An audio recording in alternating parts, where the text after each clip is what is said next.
100% CO, présenté par Sud-Auto.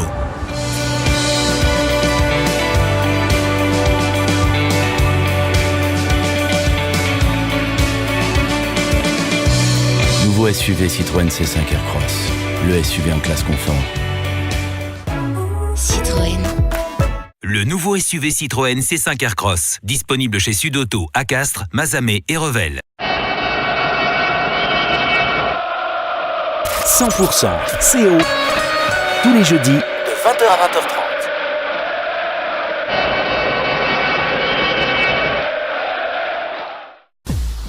Bienvenue sur 100% CO comme tous les jeudis soirs avec Cyril Masson et ses invités. Bonsoir Cyril. Bonsoir David, bonsoir à tous. Alors on fait comme les joueurs dans cette émission, on va basculer direct sur le prochain match. Voilà, c'est dommage, la défaite contre Toulouse en top 14. On va s'en remettre, bon, histoire de dire, on aura le mot d'un de nos invités qui reviendra rapidement sur le match. Vous aurez la vérité sur cette rencontre, en tout cas un petit bout de vérité, garantie sans aucune mauvaise foi, parce que celui qui va nous en parler, il en est incapable. Cet invité, vous le connaissez très bien, c'est un de mes compères pour vous faire vivre les matchs du CO. Il a connu des finales comme entraîneur, comme consultant pour 100%. Alain Gaillard, bonsoir Alain. Bonsoir à tous, bonsoir Cyril. Tu es avec nous pour parler d'un anniversaire, surtout celui des 30 ans du titre de 1989 qui sera fêté au stade samedi. À nos côtés également ce soir Yves Salvert, le président de l'association du Castres Olympique. Bonsoir Yves. Bonsoir. On va parler des équipes de jeunes du CO qui sont toutes qualifiées pour leur phase finale respective. C'est beau et c'est rare. Et puis parmi celles-ci, parmi ces équipes, les espoirs du CO qui jouent dimanche 15h à Pierre Fabre, leur finale d'accession. Pour en parler, on reçoit Simon Meka, le capitaine des espoirs. Salut Simon. Bonsoir. Merci d'être avec nous. Je crois que c'est ta première radio, Simon, première fois sur 100%. Oui, ça va bien se passer. On vous fait gagner sur 100% vos places pour Montpellier. Vous envoyez par SMS Castres au 7 17 18 pour gagner vos 2 places VIP pour la rencontre de samedi 18h. Castres-Montpellier. Alors, d'abord, on solde la rencontre. Alain, on solde ce match de Toulouse. Plusieurs jours ont passé. Certains ont revu le match. Toi, Alain, ta vérité sur ce match, c'est quoi les raisons de la défaite castraise? Bon, d'abord, c'est une défaite assez cruelle, il faut bien le dire. Pour quelle raison? Parce que, premièrement, on a assisté, c'est assez rare, parce qu'ils sont très souvent performants, un peu à la défaillance des buteurs du Castres Olympique ce jour-là, puisque ils ont réussi un tir au but sur 6, c'est à peu près 15%. 15%, c'est un pourcentage excessivement rare quand même au plus haut niveau. On est plus généralement dans des pourcentages entre 60 et 75% pour l'ensemble des équipes, et bien évidemment également pour Rory Cocotte et pour Benjamin Urdapileta, et notamment Rory Cocotte qui a eu le malheur de toucher 2 fois la barre. Donc je crois que c'est la première raison. La deuxième raison, c'est certainement que le CO, lorsqu'il se retrouvait à 15 contre 13, n'a pas suffisamment maîtrisé le début de la seconde mi-temps, d'après moi, parce qu'il avait marqué un essai, donc 7 points, il a encaissé ensuite une pénalité, alors qu'ils étaient plus 2 sur le terrain, et donc ça fait un différentiel de 4 points, et d'après moi, ce n'est pas suffisant à ce moment-là. Et puis, un manque de maîtrise évident en fin de match, un peu d'impatience. La rencontre était quand même très très tendue. Il y avait beaucoup d'intensité et beaucoup de tension sur le terrain. Donc je crois que, et notamment au niveau de la paire de demi, alors qu'ils nous ont habitués à tout le contraire, justement, je pense qu'on a manqué un peu de maîtrise, on a été très impatients. Réception de Montpellier maintenant, samedi à 18h. On va en reparler dans cette émission, mais en tout cas, il faudra basculer très rapidement. Alors, Yves Salvert, le président de l'association, toutes les équipes de jeunes sont qualifiées, des cadettes aux espoirs. Je ne sais pas si c'est une première dans l'histoire du club. En tout cas, c'est un très bon résultat, je suppose, pour vous. En tout cas, c'est quasiment parfait, et je ne sais pas non plus si c'est une première, mais je pense que si cela a été le cas, c'est très ancien. Je n'ai pas fait de recherche, mais je crois que c'était en effet extrêmement rare que toutes les équipes soient qualifiées, comme cela est le cas cette année, surtout que le début de saison de pas mal de ces équipes, les débuts de saison étaient un petit peu délicats. Oui, voilà. C'est vrai, on en avait parlé. On s'était vu, je crois, d'ailleurs, c'était un petit peu difficile.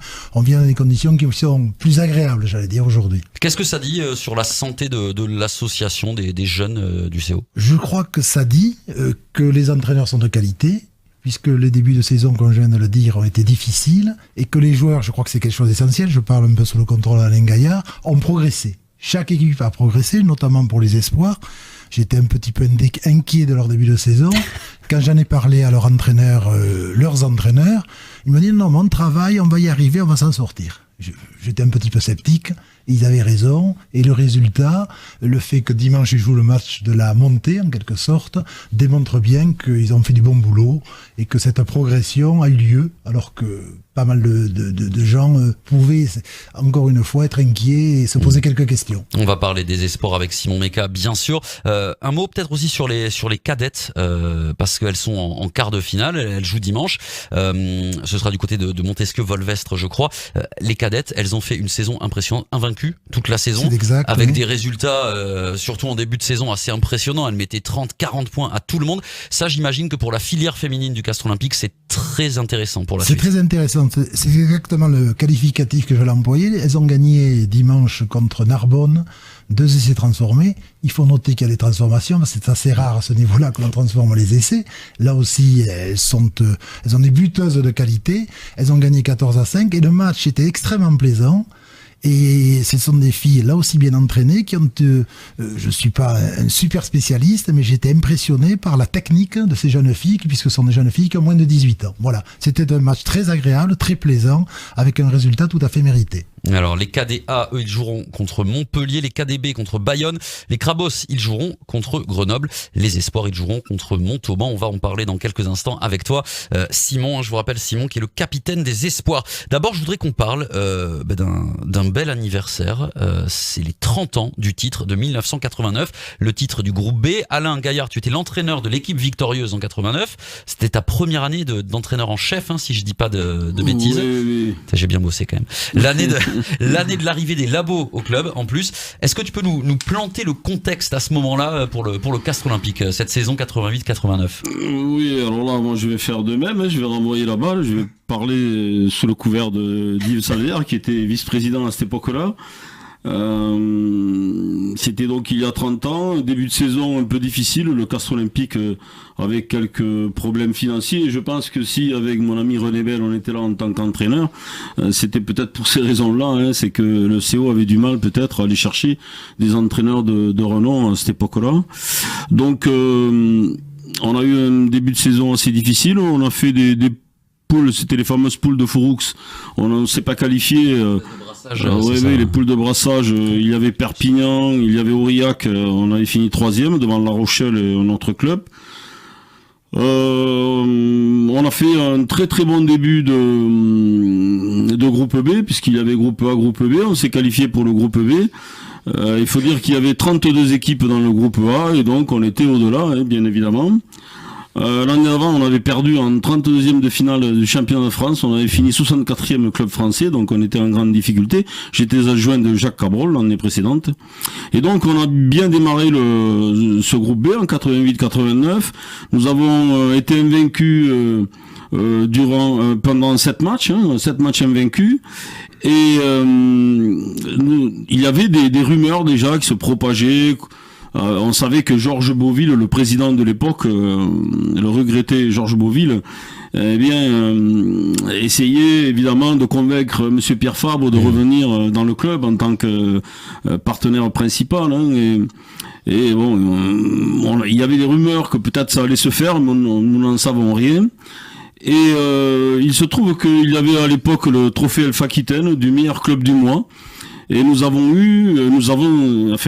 a été décerné ce trophée pour le mois de janvier, du meilleur club du mois. Toutes divisions confondues, groupe A, groupe B, puisqu'on était invaincus depuis 2 mois déjà. Et nous avons eu la surprise d'être convoqués au Lévézou. Et c'est là la première fois que nous avons rencontré donc Monsieur Pierre-Yves Revol, que tout le monde bien évidemment connaît, et qui est devenu avec Monsieur Georges Beauville le président du Castres Olympique. Donc je pense que ça a vraiment rassuré les joueurs. C'est le début, ça a lancé cette saison. Disons que la saison était quand même... Et incontestablement, les joueurs avaient fait ce qu'il fallait pour assurer le début de saison, puisque, comme je l'ai dit déjà, nous étions invaincus depuis 2 mois, mais ça a vraiment rassuré les joueurs. Je pense que ça a amené un enthousiasme nouveau, ça a amené beaucoup d'allant. Et puis nous avons cette année-là, eh bien, évidemment, nous avons conquis le titre de champion de France de groupe B. Alors, quel joueur emblématique, ça va parler aux plus anciens. Là, je tourne vers Simon. Toi, 89, Simon, t'étais pas né, hein? Non, j'étais pas né. 89, t'étais pas encore là, mais t'as bien bossé. Et tiens, d'ailleurs, j'avais dit au début, il était un peu inquiet, Simon. Je lui avais dit, t'inquiète pas, il y a pas de piège, on va pas te crever. Est-ce que tu connais un joueur, par exemple, qui était en 89 dans l'équipe de 89? Est-ce que tu l'aurais en tête? Non, pas forcément. Ah non, mais attends, c'est pas... Justement, c'est la question que je voulais te poser à toi, Alain Gaillard, parce que ça va parler aux plus anciens d'entre nous, plus anciens supporters. Quels joueurs emblématiques de cette saison? Allez, c'est toujours dur d'en sortir, mais les 3-4 joueurs emblématiques de ce titre. Le joueur le plus emblématique de l'effectif, c'était bien évidemment Francis Ruy, dont une tribune porte le nom, au stade Pierre Fabre. Bon, après, il y avait quelques anciens. C'était un groupe issu de la formation Castres. Hein. Ils étaient tous. Il y avait une identité très très forte sur le club et sur le maillot. C'est-à-dire qu'on avait 5-6 anciens. En tant que titulaire, plus 2-3 anciens qui jouaient de temps en temps et qui bien évidemment étaient sur le banc des remplaçants. Mais nous avions Jean-Luc Vidal et Jean-Louis Marty, dit le CEP en première ligne, hein, les deux piliers. C'est le bon surnom de l'époque, ça, il y en a plus des... Je vois Simon, c'est marré, il y en a plus des comme ça. Redoutés, ils étaient quand même, c'était des piliers redoutés, même au plus haut niveau. En seconde ligne, Charlie Tristani, Roger Lapeyre en troisième lignelle, et Jean-Pierre Sunière en tant qu'ailier droit. Ça, c'était vraiment les anciens, les cadres de l'équipe qui donc encadraient, oui, c'est le cas de le dire, sans jeu de mots aucun, qui encadrait toute cette jeunesse qui 2 ans auparavant avait fait la finale du championnat de France Réchelle contre Béziers. Voilà, cette jeunesse notamment, il y a Laurent Labitte par exemple. Laurent Labitte n'avait pas fait la finale, mais il était arrivé l'année précédente, fait 2 ans auparavant, puisque je l'avais entraîné en junior également. Mais il y avait Frédéric Séguier, Nicolas Combe, il y avait un peu plus ancien José Diaz, mais Didier Besse également. Francis Laborde, et puis autour de ces jeunes, nous avions recruté 2 joueurs, Eric Mercadier en seconde ligne et le numéro 8 Pascal Giroud, et était arrivé l'année précédente Maurice Bille, que les Castrés connaissent bien, au poste de 3/4 centre. Donc oui, je crois que l'amalgame avait vraiment pris entre ces jeunes issus de la formation Castrés, c'est-à-dire ils avaient commencé à l'école de rugby, hein, plus tous ces anciens eux également qui avaient fait tout le cursus à Castres. Mis à part peut-être Charlie Tristani, mais Charlie, ça faisait plus de 10 ans qu'il était au Castres Olympique, et donc tout ça a donné un effectif performant, mais surtout un groupe vraiment très très soudé, un groupe vraiment où l'humain était quand même très prégnant. Il y en a un que tu as entraîné, je suis obligé de le citer parce que sinon à la maison ça va être compliqué pour moi. Il était pas titulaire, mais c'est Jean-Pierre Valette, c'est mon beau-père. Je le dis quand même. Attends. Alors ça, j'ai parlé de l'équipe type qui a joué les phases finales. Ouais. Ils sont rentrés effectivement. Et Jean-Pierre Valette est rentré en finale, hein, notamment. Il a joué également en demi-finale. Il avait participé à beaucoup de matchs dans la saison. L'année précédente, il était titulaire. Et c'est Laurent Labitte qui commençait un peu à montrer le bout de son nez, et qui était très jeune, qui avait 20 ans et qui s'était imposé. Mais il y avait également des joueurs issus là également de la formation castraise, c'est-à-dire des garçons comme José Daconcesao, Christian Najac et bien d'autres, hein, je m'excuse de les oublier, donc qui participaient également qui ont participé à la conquête de ce titre. Ils seront célébrés, hein, tous ces joueurs, samedi au stade Pierre Fabre, en avant-match, avant la réception de Montpellier. Yves Salvert, toi t'étais dans le comité directeur, hein, à ce moment-là, en 89. Qu'est-ce qu'il en reste aujourd'hui de ce titre? Qu'est-ce qu'il représente, ce titre du groupe de B? très beaux souvenirs. Cette victoire, je crois, le 4 juin 89 contre Pau. Maurice Bille venait de Pau d'ailleurs. Je vous ai souvenir. Contre Pau, à Saint-Gaudens, dans un stade archi-comble, il faisait très chaud. C'était un moment extraordinaire, parce qu'en effet, le début de saison avait été un petit peu délicat, pas sportivement. Mais c'est vrai que l'arrivée du groupe Fabre a soulagé les dirigeants, rassuré les entraîneurs, et emballé en quelque sorte les joueurs, quoi. Tout le monde était content. Il y a une bouffée d'oxygène extraordinaire à tout point de vue. Et pour moi, c'est une date essentielle parce que c'est le déclic. C'est le point de départ. Ça propulse un peu vers le rugby moderne, complètement. C'est le point de départ de ces 30 ans de bonheur, hein, globalement, que l'on a vécu depuis, parce que tout est parti de là. Je crois que c'est une date, c'est un anniversaire qu'il fallait absolument fêter parce que c'est un moment essentiel. On se rappelle des belles histoires, on se rappelle aussi, c'est vrai, au bout d'un moment, sur une période de 30 ans, on se rappelle aussi des titres. Voilà, c'est ça qui vient marquer l'histoire d'un club, l'histoire d'une équipe. Justement, ça me permet d'enchaîner avec Simon Meka, le capitaine des espoirs. Vous allez essayer de décrocher dimanche votre premier titre. On peut quasiment parler de titre. Vous allez jouer une finale d'accession. C'est à 15h au stade Pierre Fabre. Finale d'accession contre Montauban. Vous jouez la montée tout simplement, Simon. Hein. Ouais, on joue la montée avec une équipe qu'on connaît assez bien, qu'on a joué déjà 2 fois cette saison. Le deuxième match, on a fait un très très bon match, certainement le meilleur match de notre saison, avec une équipe très dense devant. Mais je pense que c'est possible. Montauban donc qui a fini 3e de la saison régulière, vous avez terminé 2e et donc voilà, c'est la finale d'accession. On n'est pas sur des barrages, on est sur une finale d'accession. C'est un match, le deuxième contre le premier joue le 4e, le deuxième joue le 3e. Les vainqueurs de ces 2 matchs montent dans la poule élite du rugby français. Finalement, c'est la place, Yves, du Castres Olympique. L'équipe espoir, elle doit être au plus haut niveau. C'est ce qu'on veut en tout cas. Moi, c'est ce que je pense. Je crois qu'on est tous autour de la table à penser la même chose quand même. Simon, c'était pas gagné en début de saison cette qualification. Il y a eu un début de saison compliqué pour les espoirs. Il y avait une équipe jeune. Toi-même, hein, t'es un joueur assez jeune. T'étais capitaine des Crabos encore l'an dernier, et vous étiez plusieurs dans ce cas. Ça n'a pas été évident. Non, vraiment pas évident. Début de saison avec une équipe où les joueurs ne se connaissaient pas du tout, avec quand même 4 années différentes, de 96 à 2000. Donc c'est compliqué. Et après aussi surpris par le niveau et un manque de travail, je pense aussi, où on a vraiment basculé au mois de janvier, où là on a été invaincu sur la phase retour. Et justement, vous semblez inarrêtable, vous êtes sur une grosse dynamique, 9 victoires consécutives. Vous préparez du coup cette finale comment? Faut surtout rien changer, on prépare exactement comme les matchs de saison régulière? Oui, c'est ça, une semaine classique et un peu allégée pour vraiment garder le gaz pour dimanche. Une semaine classique. Les 2 matchs de la saison régulière contre Montauban, rappelle-nous comment ça s'est passé. Le premier match où on a fait un bon match aussi à l'extérieur et un essai à la dernière minute qui nous fait perdre le match 27 à 23. Et vous gagnez à domicile, vous perdez à l'extérieur, c'est ça? C'est ça. Contre Montauban. Hein, mais c'était les 2 matchs étaient serrés, où le deuxième match on gagne 26-13 avec, je me le répète, le meilleur match je pense de notre saison. Ouais. Ça c'est Alain, ça peut servir dans un match comme ça, qui est une finale d'ailleurs, d'avoir contre cette équipe fait son match référence de l'année. C'est quelque chose qui peut jouer. Oui, on peut s'appuyer dessus, bien évidemment, surtout sur la confiance, mais la confiance n'empêche pas la méfiance, parce qu'un match de phase finale c'est toujours un match particulier, et donc confiant et méfiant, je pense, toujours.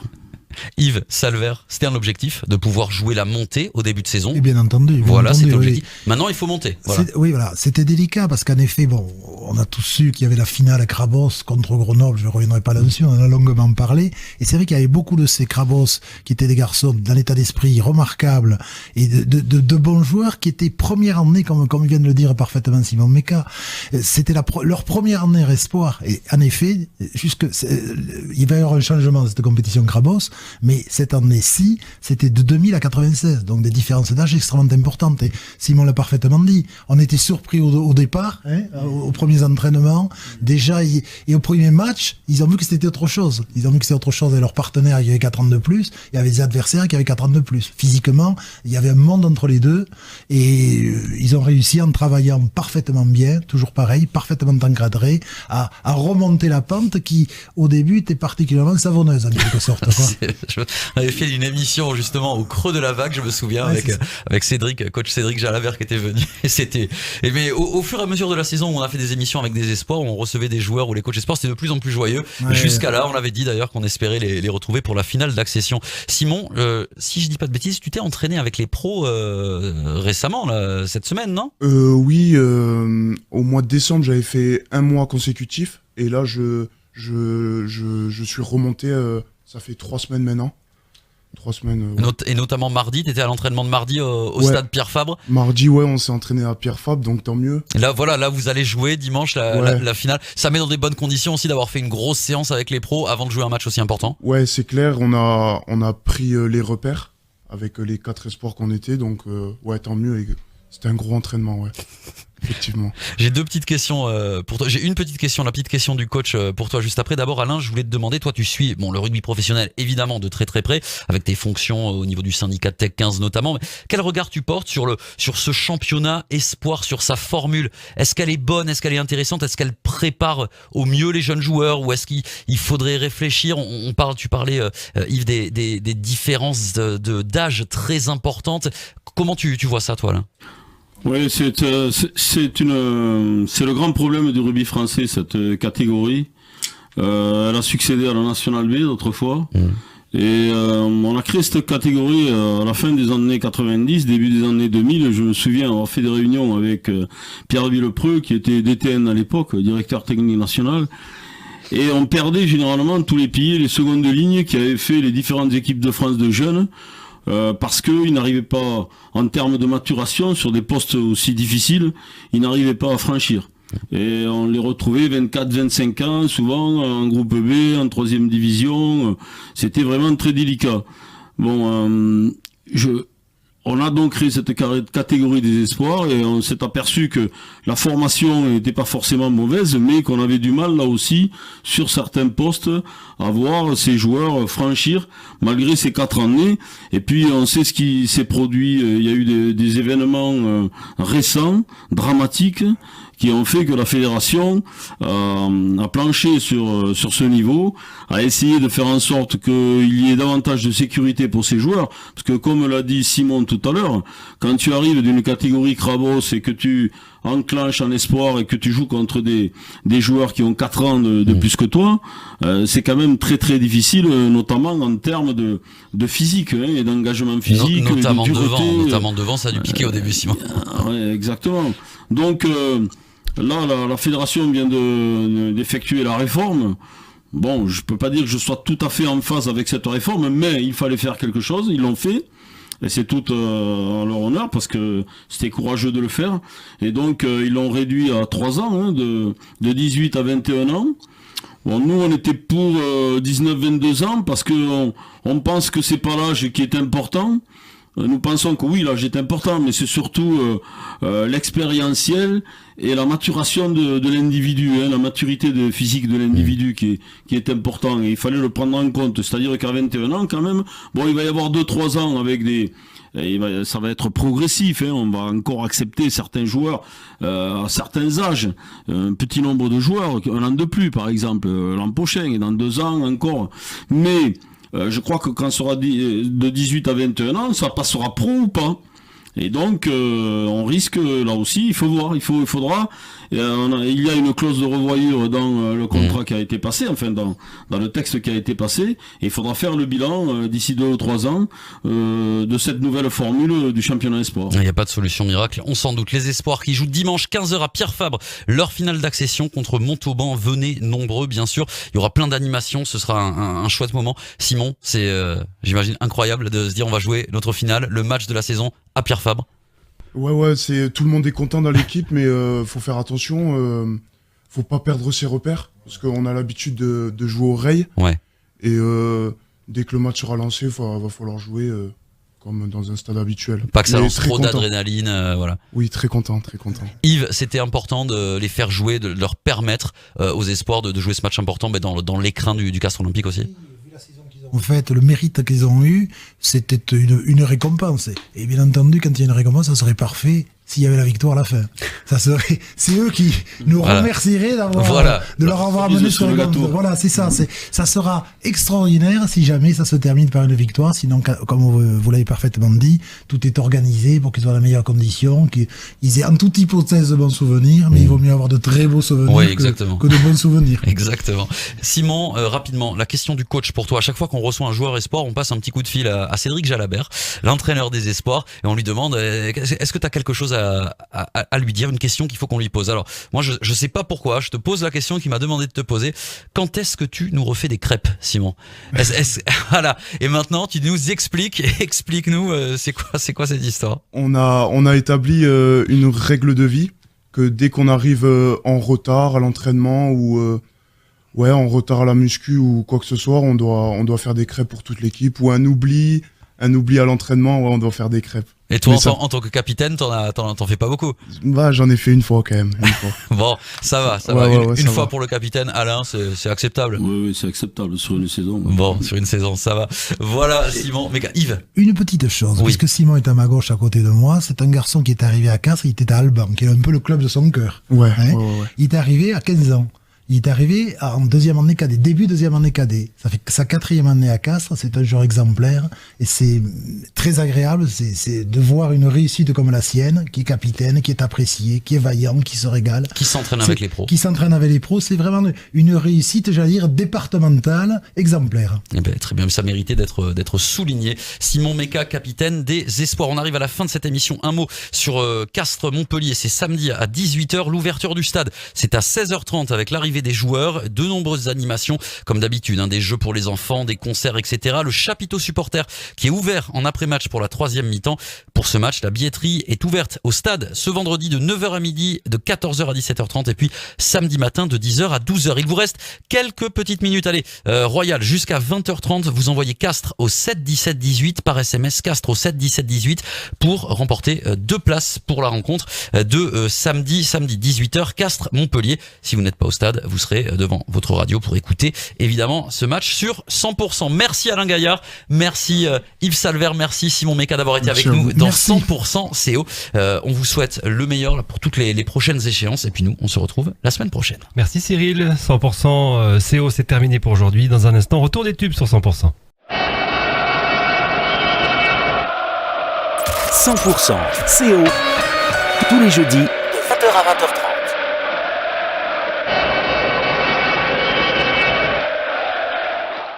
Vous avez suivi 100% CO avec Sudauto. Citroën. Le nouveau SUV Citroën C5 Aircross, disponible chez Sudauto à Castres, Mazamet et Revel.